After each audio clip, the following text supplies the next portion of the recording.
तो बच्चों एक्सरसाइज 1.1 हमारा कंप्लीट हो गया था। आज हम करने वाले हैं एक्सरसाइज 1.2। इसमें एक थ्योरम काम आने वाला है। थ्योरम 1.2 इसमें कह रहा है कि let p be a prime number. अगर पी कोई प्राइम नंबर है तो ये अगर किसी नंबर के स्क्वायर को डिवाइड कर रहा है तो उस नंबर को भी ये डिवाइड करेगा। ये आपका थ्योरम है। तो इस थ्योरम का काम आने वाला है इस एक्सरसाइज में। छोटी सी एक्सरसाइज है पर इसके जो भी क्वेश्चन है बहुत इंपॉर्टेंट है। इस बार के भी बोर्ड एग्जाम में ये आए हुए हैं, ये क्वेश्चन आ रखा है। तो आपको इसको ध्यान से समझना है। इसमें कुछ स्टेप है वो आपको देखना है। तो यहाँ पे देखिए, यहाँ पे बोल रहा है कि prove that root five is irrational. आपको प्रूव करना है कि रूट फाइव इरेशनल है। ये तो हमें पता है कि रूट फाइव इरेशनल है, पर आप कैसे इसको प्रूव करोगे ये देखो यहाँ पे। तो सबसे पहले आपको लेट करना है, let root five is a rational number. ये रेशनल नंबर है, ये आपको मान लेना है। तो जब ये रेशनल नंबर हो गया तो रूट फाइव इक्वल टू हम ए बाई बी लिख सकते हैं या पी बाई क्यू लिख सकते हैं। वेयर हम लिख सकते हैं रेशनल नंबर में क्या होता है, b not equal to zero. ये जीरो नहीं होना चाहिए क्योंकि अगर ये जीरो हो गया तो ये इन्फिनिटी हो जाएगा। तो इसलिए where b not equal to zero. और एक चीज़ और आपको ध्यान से लिखना है यहाँ पे, ए एंड बी आर को प्राइम या को प्राइम्स। ये को प्राइम नंबर है। अभी इसका काम आने वाला है आगे जब आप क्वेश्चन देखोगे। तो इसमें ये देखिए, यहाँ पे अब क्या करना है आपको, b को हम इधर लेके आ जाएंगे, ट्रांसपोज कर देंगे तो b रूट फाइव हो जाएगा। यहाँ पे ये a बच गया यहाँ पे। अब स्क्वायर कर दो दोनों साइड, स्क्वायरिंग बोथ साइड्स। तो अगर मैं स्क्वायर करता हूँ यहाँ पे तो स्क्वायर करेंगे तो क्या हो जाएगा, ये b का स्क्वायर तो b स्क्वायर हो जाएगा, रूट हट जाएगा स्क्वायर करने पे। तो यहाँ पे हो जाएगा फाइव। ये जो b a b c d जो भी होते हैं ना, इसको हम बाद में लिखते हैं रूट के बाद। तो यहाँ पे क्या हो जाएगा, फाइव बी स्क्वायर हो जाएगा। यहाँ पे आपका ए स्क्वायर, स्क्वायर करने के बाद ये हो गया। अब क्या है यहाँ पे दिख रहा है हमें फाइव डिवाइड्स ए स्क्वायर। तो फाइव अगर इस ए स्क्वायर को डिवाइड कर रहा है, थ्योरम यहाँ पे देख लीजिए, ए स्क्वायर को डिवाइड कर रहा है तो ये क्या करेगा, ए को भी डिवाइड करेगा। फाइव डिवाइड्स ए ऑल्सो। तो यहाँ पे आपको ब्रैकेट में दैट्स वाई लिख देना है, साइड में लिखना है इसको। तो अगर ये ए स्क्वायर को अगर डिवाइड कर रहा है तो ये ए को भी डिवाइड करेगा। तो यहाँ पे अब क्या होगा, यहाँ पे देखिए, मैं b square equal to a square, ये फाइव इधर आ जाएगा अगर इसको डिवाइड कर रहा है तो। अब यहाँ से इसको इक्वेशन में वन मान लेता हूँ, लेट कर लेता हूँ। लेट, अब एक चीज़ और है, अगर कोई भी नंबर है, जैसे यहाँ पे देखिए लेट फाइव सी एक इंटीजर में मानता हूँ। यहाँ पे देखिए सी इज एन इंटीजर। तो यहाँ पे क्या होगा, अगर सी कोई इंटीजर आप नंबर्स वगैरह पढ़े होंगे आपने, तो ये समझ गए होंगे आप लोग कि इंटीजर क्या होते हैं। तो इंटीजर ये अगर यहाँ पे मुझे ए लाना है तो ए लाने के लिए मैं क्या करूँगा, फाइव में किसी नंबर का इंटू करूँगा तभी तो ए आएगा। जैसे यहाँ पे मैंने 10 मान लिया तो फाइव में मैं 2 का इंटू करूँगा तभी तो 10 आएगा ना। 5 इंटू टू इक्वल टू क्या हो जाता है 10। तो सी क्या है आपका, कोई भी नंबर है आपका, ये इंटीजर है। तो यहाँ पे हमने सी मान लिया, लेट कर लिया, फाइव सी इक्वल टू ए। अब ए की वैल्यू हम कहाँ पुट कर देंगे, इस इक्वेशन वन में। यहाँ पे इसलिए मैंने इसको वन इक्वेशन माना था। तो मैं यहाँ पे लिख दूंगा क्या कि बी स्क्वायर इक्वल टू ए की जगह पे हमारे पास क्या है, फाइव सी है। तो मैं ए स्क्वायर है ना, तो फाइव सी का स्क्वायर कर दूंगा यहाँ पे, नीचे आपका फाइव है। तो बी स्क्वायर इक्वल टू क्या हो जाएगा, यहाँ पे 25 सी स्क्वायर हो जाएगा, नीचे आपका फाइव। फाइव से ये फाइव बार में कट हो जाएगा। तो यहाँ पे देखिए, अब मैं सी स्क्वायर को या फाइव को मैं इधर लेके आ जाता हूँ। तो यहाँ पे अगर बी स्क्वायर बाई फाइव हो जाएगा, यहाँ पे क्या बचा हमारा, सी स्क्वायर। तो यहाँ पे देखिए, फाइव किसको डिवाइड कर रहा है, बी स्क्वायर को भी डिवाइड कर रहा है। फाइव और किसको डिवाइड कर रहा है, ए स्क्वायर को भी डिवाइड कर रहा है। तो मैं इस नेक्स्ट पेज पे इसको लिखता हूँ। यहाँ पे देखिए, तो यहाँ पे आप साइड में लिख सकते हो फाइव डिवाइड्स बी स्क्वायर। तो क्या होगा, फाइव डिवाइड्स बी ऑल्सो। यहाँ पे हो गया ये। अब यहाँ पे देखिए, वी हमने क्या माना था, यहाँ पे मैं आपको दिखा रहा हूँ। हमने माना था ए और बी को प्राइम है। तो को प्राइम नंबर क्या होता है, को प्राइम ये होता है कि जो भी दो नंबर है इनका कॉमन फैक्टर केवल वन होता है, वो को प्राइम है। इसलिए इसको लिखना इंपॉर्टेंट था यहाँ पे।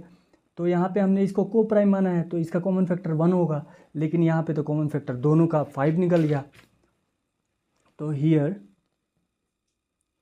Five is common factor of a and b, इन दोनों का कॉमन फैक्टर है, hence our assumption is wrong. तो जो हमने अजम्पशन हमने लिया था कि ये ए और बी क्या है, को प्राइम है, तो वो हमारा रॉन्ग हो गया। तो यहाँ पे आप लिख सकते हो लास्ट में, हियर कॉन्ट्राडिक्शन इज अराइज्ड। तो कॉन्ट्राडिक्शन यहाँ पे अराइज हो गया, मतलब विरोधाभास इसका मतलब होता है। हमने माना था क्या, √5 क्या था, रेशनल नंबर था, और यहाँ पे क्या निकल गया, इरेशनल है पहले से ही। तो हाँ, यहाँ पे कॉन्ट्राडिक्शन अराइज हो गया, तो हम कह सकते हैं कि √5, देयरफॉर √5 इज इरेशनल नंबर। तो ये आपका प्रूव हो गया। तो यहाँ पे आप प्रूफ लिख सकते हो। तो ये आपका तरीका था स्टेप बाय स्टेप कैसे इसको लिखेंगे। और ये आई होप आपको ये क्वेश्चन समझ में आया होगा। बहुत ही इंपॉर्टेंट क्वेश्चन है, इसलिए मैं बार बार इसे समझा रहा था इसको, क्योंकि ये इस बार के बोर्ड एग्जाम में आ रखा है। तो आपको ध्यान से इसको, अगर आपको ये समझ में नहीं आ रहा है तो स्टेप आप कुछ स्टेप 2-3 बार जब सॉल्व करोगे तो आपको याद हो जाएगा ये। बाकी इसमें देखते हैं क्वेश्चन नंबर 2 इसका। तो ये कॉपी में मैं आपको बताता हूँ क्वेश्चन नंबर 2। यहाँ पे मैंने लिख रखा है क्वेश्चन नंबर 2। देखिए इसमें बोल रहा है, ये थोड़ा अलग है इससे, प्रूव दैट 3 + 2 √5 इज इरेशनल। ये आपको प्रूव करना है कि 3 + 2 √5 क्या है, इरेशनल है। तो इसमें क्या करना है, फिर वही कहानी, let 3 + 2 √5 is a rational number. अगर ये रेशनल है तो क्या होगा, 3 + 2 √5 इक्वल टू क्या हो जाएगा, a/b हो जाएगा। अब ये a/b हो गया, तो यहाँ पे क्या है, b ≠ = 0 होगा। a एंड b ये कोई भी नंबर हो जाएंगे, तो इसको हम इंटीजर मान लेंगे, a and b are integers. तो ये नंबर हो गए आपके। अब क्या करना है, इसमें मेन कहानी क्या है, ये थोड़ा आसान है पहले वाले क्वेश्चन से। ऐसे टाइप के क्वेश्चन आसान होते हैं जिसमें प्लस वगैरह लगा रहता है ना, ये 2 चीज़, तो ये आसान हो जाता है। इसमें क्या करना है, आपको रूट वाली वैल्यू अलग कर देनी है, और बाकी एक साइड में आपको रेशनल बना देना है, एक साइड में आपको इरेशनल बना देना है। तो यहाँ पे देखिए 2 √5 मैंने यहीं छोड़ दिया, a/b, ये +3 है, इधर आके -3 हो जाएगा। तो 2 √5 इक्वल टू क्या हो जाएगा, ये इसका एलसीएम लेंगे तो यहाँ पे b हो जाएगा, b से b कट, और यहाँ ऊपर क्या बचा, a माइनस है तो माइनस, यहाँ पे नीचे कुछ नहीं है तो 1 आप लेट कर लोगे, 1 का b में इंटू होगा तो b ही होगा, b × 3 3b हो जाएगा। तो यहाँ पे देखिए अब √5 आप अलग रख दो, मैं 2 को इधर लेके आऊँगा, ये इंटू इधर आके डिवाइड हो जाएगा, तो a - 3b, यहाँ पे आपका क्या हो जाएगा, b। यहाँ पे ये नंबर जैसे आपको पता है कि a/b रेशनल नंबर है,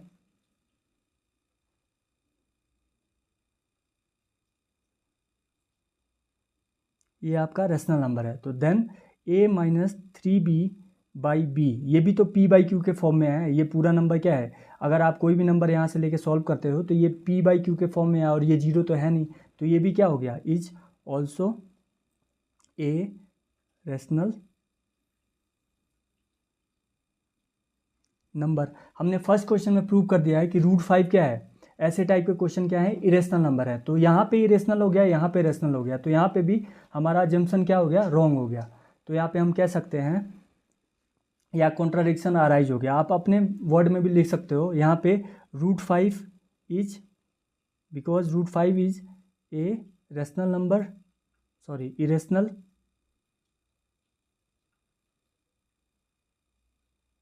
नंबर। अब ये रेशनल हो गया, ये रेशनल हो गया, तो हियर कॉन्ट्राडिक्शन इज अराइज्ड। तो यहाँ पे कॉन्ट्राडिक्शन अराइज हो गया, क्या हुआ, विरोधाभास हो गया यहाँ पे। तो यहाँ पे क्या हुआ, √5 जब इरेशनल हो गया, ये रेशनल हो गया, तो हमारा ये हमने जो माना था वो तो गलत हो गया ना, ये हमारा क्या है, ये आपका रेशनल नंबर नहीं हुआ। तो ये आपका ये भी प्रूफ हो गया। तो हैंस हम कह सकते हैं, हैंस 3 + 2 √5 इज इरेशनल। तो ऐसे टाइप के क्वेश्चन में बस आपको कुछ नहीं करना है, एक साइड आपको इरेशनल प्रूव कर देना है, एक साइड आपको क्या दिखाना है, रेशनल दिखा देना है। तो दोनों में क्या हो जाएगा, ये इससे मैच नहीं हो रहा है, तो ये आपका क्या हो जाएगा, ये आपका फिर कॉन्ट्राडिक्शन अराइज हो जाएगा, और यहाँ से आप इसको प्रूव कर सकते हो। इसके बाद हम देखते हैं क्वेश्चन नंबर 3। 1 2 आपको समझ में आ गया तो ये 3 भी आसानी से हो जाएगा। सेम टू सेम ऐसे ही है क्वेश्चन ये भी। तो यहाँ पे देखिए,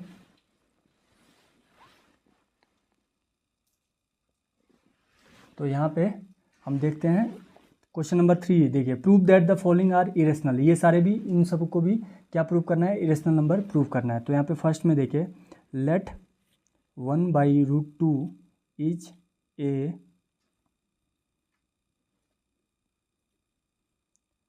रेशनल नंबर या बी ए रेशनल नंबर आप बोल सकते हो। यहाँ पे इंग्लिश आप अपने हिसाब से लिख लेना। यहाँ पे आप क्या करोगे, तो अगर ये रेशनल नंबर है तो 1/√2 इक्वल टू क्या हो जाएगा, ए बाई बी, फिर वही कहानी, B not equal to 0, A and B, इसमें इंटीजर मानना है, ये ध्यान रखना, को प्राइम नहीं मानना है ऐसे टाइप के क्वेश्चनों में। तो यहाँ पे आपका क्या हो जाएगा, A and B are integers. तो इसका स्टेप कैसे लिखते हैं मैं वो आपको बता दे रहा हूँ यहाँ पे। अब देखिए यहाँ पे फिर मैं क्या करूँगा, इसको पलट दूंगा, चेंज कर दूंगा। तो यहाँ पे √2, क्योंकि मुझे इरेशनल एक साइड दिखाना है, एक साइड रेशनल दिखाना है, यही कहानी है इसमें। तो √2 ऊपर चला जाएगा तो क्या हो जाएगा, अगर ये √2 मैं ऊपर लेके जा रहा हूँ तो ये क्या हो जाएगा, बी ऊपर चला जाएगा, ए कहाँ आ जाएगा, नीचे। अब यहाँ पे देखिए, अगर हम कह सकते हैं if A by B is a rational number, तो यहाँ पे क्या हो जाएगा, B by A is also a rational number. अब ये 4/5 अगर रेशनल नंबर है तो 5/4 भी तो रेशनल नंबर होता है, एक ही तो बात है ये। तो ये भी रेशनल नंबर हो गया। तो वी नो दैट, हमने पहले प्रूव कर रखा है, तो we know that √2 is a irrational number. तो √2 अगर इरेशनल है और b बाई ए रेशनल हो गया तो यहाँ पे क्या हो गया, फिर कॉन्ट्राडिक्शन इज अराइज्ड। तो यहाँ पे कॉन्ट्राडिक्शन हो गया। अब कॉन्ट्राडिक्शन हो गया तो फिर क्या हो गया, ये आपका 1/√2, हैंस या that's why 1/√2 is a irrational number. ये आपका प्रूव हो गया। बस आपको कॉन्ट्राडिक्शन अराइज करना है यहाँ पे। सेकंड वाले में भी ऐसे ही है, 7√5, मैं इस पेज पे लिख दे रहा हूँ। सेकंड वाला 7√5, इसको देखते हैं हम। तो 7√5 को भी इरेशनल प्रूव करना है, तो लेट ऐसे ही कर लो इसको, लेट 7√5 इज या बी ए रेशनल नंबर। तो 7√5 इक्वल टू क्या हो जाएगा, ए बाई बी हो जाएगा। यहाँ पे बी नॉट इक्वल टू 0 हो जाएगा। A and B are integers. तो यहाँ पे अब मैं क्या करूँगा, रूट वाले को अलग रखना चाहूँगा और ये 7 जो इधर लेके आके इसको रेशनल नंबर बना दूंगा मैं। तो यहाँ पे √5 मैंने छोड़ दिया, ए ये इंटू ए इधर आके डिवाइड हो जाएगा, तो सॉरी हाँ डिवाइड हो जाएगा, तो नीचे आ जाएगा ये 7 इंटू बी हो जाएगा, 7b। तो यहाँ पे ये आपका, अब ए बाई बी अगर रेशनल नंबर है, यहाँ पे लिख सकते हैं हम, if A by B is a rational number then a by 7b also या विल बी,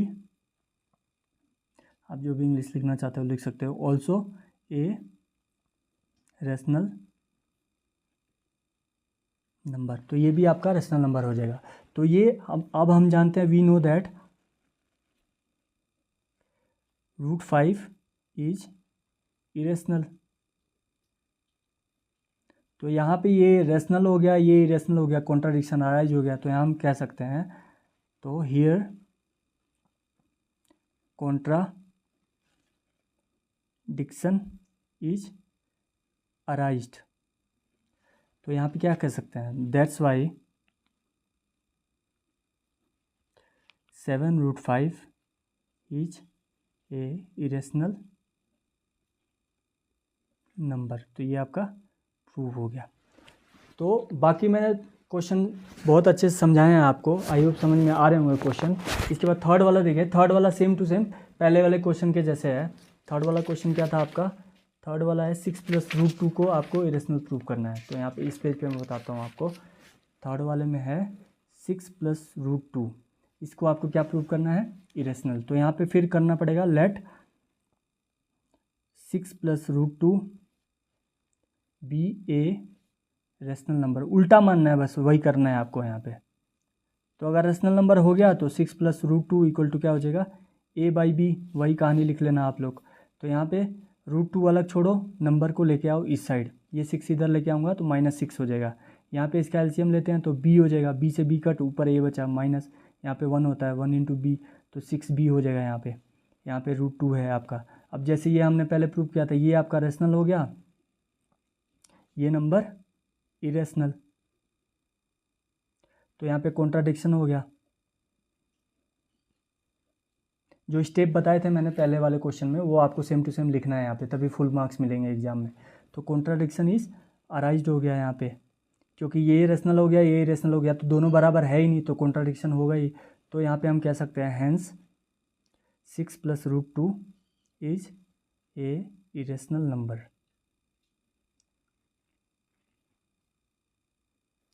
तो ये छोटी सी एक्सरसाइज थी, बहुत क्या है, बहुत ही इंपॉर्टेंट थी यहाँ पे।